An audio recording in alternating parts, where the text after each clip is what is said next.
You're about to watch our interview with Art Break. He's an employee at the Cégep that helps students with their pronunciation in English. To begin with, where do you come from? I am originally from the province of Nova Scotia on the island of Cape Breton. And could you tell us a bit more before about the region, if you want to speak about it? Yeah. More specifically, I was born in the town of Port Hawkesbury. It's a town of about 2,000. The island itself is a very interesting place because it's a mixture of Acadian, Scottish, and native groups of communities that have been living kind of isolated for hundreds of years. The island itself is known as being one of the largest Celtic societies outside of Britain, outside of Scotland and Ireland. And there are more people that speak the language of Gaelic, which originates from Great Britain, like Ireland and Scotland. More people speak it in Cape Breton than they do in Ireland or Scotland. So it's a fascinating place. There's a college where you can learn Gaelic. And this is quite an obvious question, but have you ever noticed a difference between your accent and somewhere else in English, like other people's accent? Oh, all the time. Yeah. It was more so when I was about your age. My accent was stronger then, but I've traveled a lot, so my accent has kind of calmed down a little, I guess you could say. When I go places, I'm often asked, I'm asked if I'm from Wales sometimes, like the country of Wales over in Great Britain. And actually the first time somebody asked me that, it was two women who were from London, from England. They'd ask me, "Oh, are you from Wales?" I'm like, no ma'am, I'm from Cape Breton. It's people in Nova Scotia know the Cape Breton accent, they can hear it right away. Other parts of the country, people often think I'm not necessarily from Canada originally because of my accent. It's not the hardest accent to understand, but some people, when like kind of the older folks, the older people from the island, when they speak, sometimes it can be very difficult because like a lot of older folks, sometimes they don't enunciate as well. So they don't open their mouths when they talk. It's just like, I get it all the time. Yeah. Are there any expressions you think are typically Canadian? Typically Canadian? Oh yes, there's lots. I actually do a presentation on that specific thing. Ooh. So, like for example, in British Columbia, they have a word they use. It's skookum. It's a native word. It means big or great. So you'll hear that in British Columbia all the time. Oh, your car's real skookum. You know, it's a great car. It's a big car. Yeah, or that mountain is skookum. It's really big. Ah. From my province, there's a thing called ice clampers. Ice clampers, it's the ice from the ocean that pushes up onto the land in the big sheets, and they kind of stick and pile on top of each other. So we say they clamp together. Ice clampers. We got another thing called pit socks, which because my island originally had a lot of mining in it, miners would wear those heavy wool socks.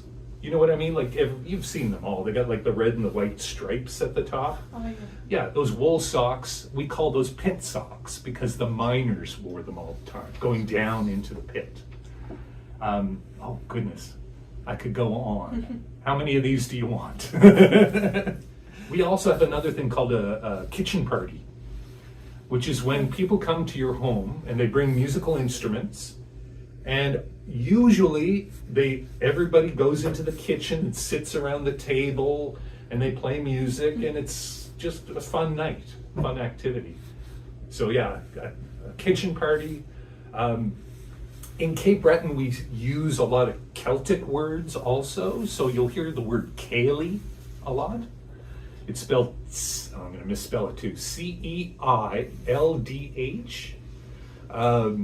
Ceilidh. It's a party. So you'll see Ceilidh Saturday night at the Legion. That means there's going to be a dance, a party at that time. Yeah. Oh, there's so many.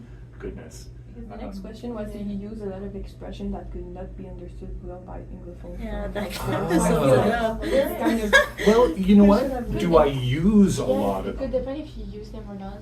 Not in everyday conversation. I might have when I was younger because I hadn't traveled as much. But I understand now that if I go to Alberta, I can't use some of the terms I would use in Nova Scotia because they wouldn't understand what I was talking about. you adapt your way of speaking depending on where you are. Exactly. Yeah. I adapt it depending on who I'm talking to or where I am, for sure. Yeah. Are there any stereotypes against Canadian English that you've heard of, and would you agree with some of them? Ah, good question. Yes, I have. Usually it's based on the province. So I think it's more of a regional thing. For example, in Newfoundland, Newfoundlanders have always kind of been the joke province. People make fun of them because of their accent, because of how they talk. But in Newfoundland, it's actually a dialect of English. It's not always, they don't have the same meaning for the same words all the time. For example, the word squat. To squat in English means to like bend down, right? Well, in Newfoundland, it means to crush something. So I squat my can of Coke. I crushed it. Where if you use that in other parts of Canada, they wouldn't understand what that means. So, and also because of the accent, it's closer to an Irish accent, but not quite. So people often made fun of them because they were all fishermen, this stereotypical uneducated people from Cape Breton. We were called Newfoundlanders who got lost on the way to Toronto. So again, there would be this kind of looking down upon based on where you're from, your region, your accent. If it wasn't the central Canadian accent, it was seen as inferior in some way. That's the stereotype. Of course, it's not true. I've met some very dumb people from Toronto, and I've met some incredibly brilliant people from Newfoundland. So. It's getting repetitive, but we're looking for these stereotypes towards the English language that's elsewhere if you know them, and then Yes. if they are true. Yeah, okay. So with the language Because- specifically, you mean, not the culture Yeah, necessarily. because When we were there, we found out that a lot of people from England love the Canadian accent. To them, it's unique. It's almost exotic. It's not like the American one where it's really harsh and like loud and all that. No, it's more calm. It plays really well in theater over there. They just love the sound of it. So a lot of people came to see our play.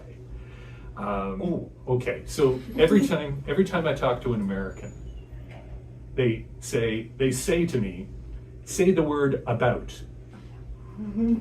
Because for them, it sounds like I'm saying a boat, a boot, things like that. But again, there's a lot of these like regional things with pronunciation. So it's not necessarily a mistake. It's more just like in the city of Vancouver, the way they pronounce the name of the city is more like Vancouver, like a QU sound in the middle. So the rest of us say Vancouver, but they more say Vancouver. Toronto, okay, in Toronto, the city name, in Nova Scotia, a lot of people pronounce it Trona, like an A at the end. It's not correct, but again, it's the accent that does it, Trona. Quebec, a lot of people say Quebec rather than Quebec.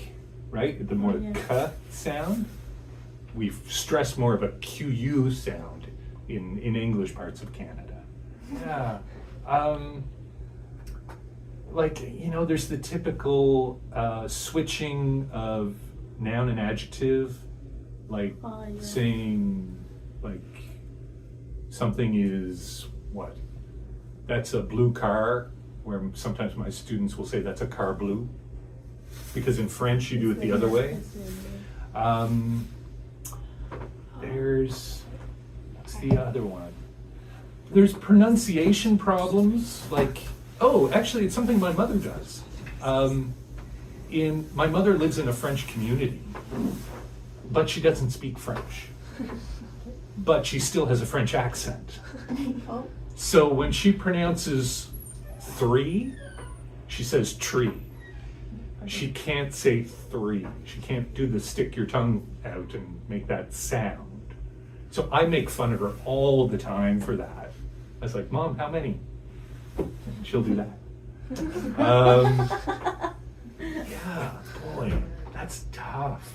That's really tough, honestly.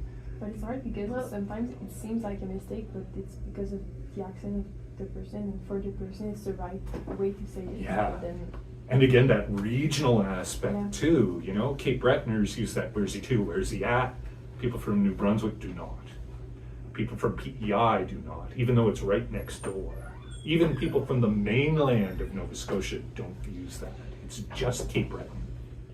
is there like a letter combination you think is hard to pronounce for most people or some students or? Oh, the TH for the francophones, definitely. There's also, my students often add an H sound on words that don't have H's, and they remove the H where there is an H. Do you have any examples? Yes, my name. My name is Art. Often my students say heart. Oh, yeah. I'm like, no, that's this. That happens all the time. It's another good one. Oh yeah, the difference between like the Quebec students and the France students. With, again, the TH sound, you guys will often say de, like it's de car, where if the France use more of a Z sound when they're speaking English. This Z? is French. How are you? Like, yeah. I'm right. Most Yeah. intense, it's intense in French. Sometimes the way it's a S. Like, Yeah. Yeah, it's like an SZ sound all the time. So I know instantly, oh, you're from France. That's, okay, so that's the differences between Francophone and English. But in English itself, trying to think. Like, I know I listen or watch a lot of shows from England. So I see like their uses, how they pronounce things, and it's not the same as here in Canada, for sure. Canadian English is a bit more kind of sing-song, like we go up, we go down with our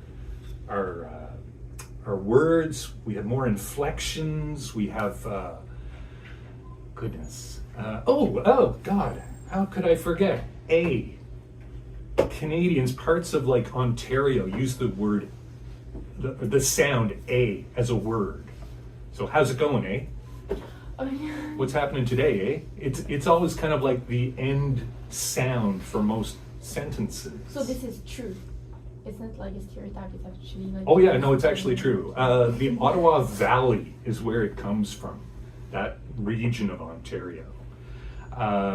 There's a very famous comedian duo from the 80s, Bob and Doug McKenzie.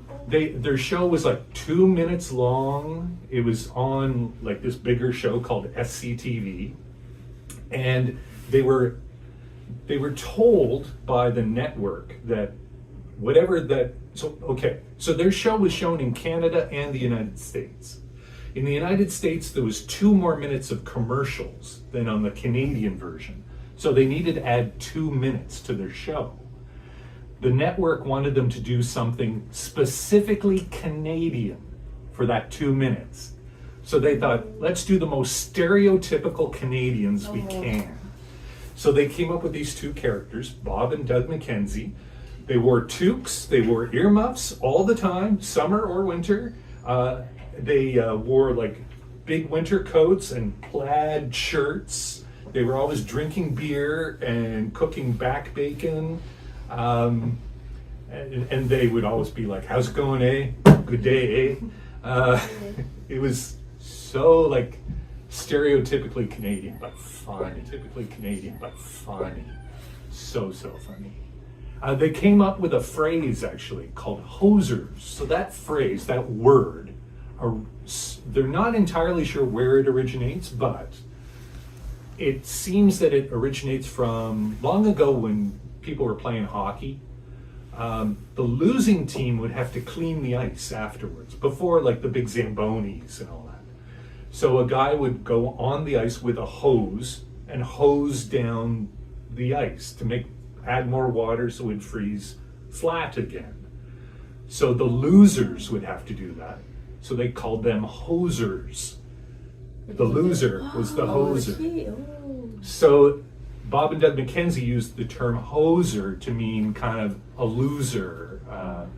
But today it's used more like as, again, a stereotypical Canadian who drinks a lot, who maybe doesn't work. They probably live in their parents' basement. They're not educated. So it has all these connotations now, all these meanings.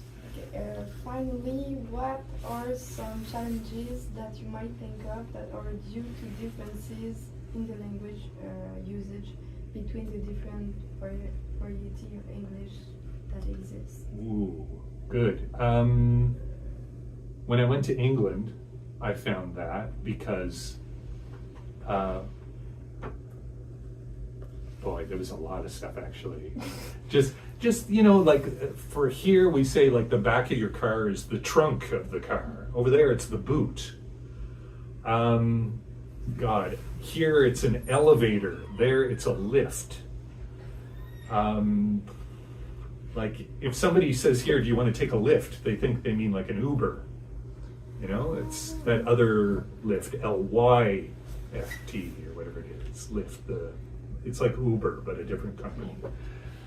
Thank you for watching. As you learned, geography really impacts the way we speak and linguistics. Like Art told us, he comes from Cape Breton, which is an isolated island in Canada, which really impacts his accent.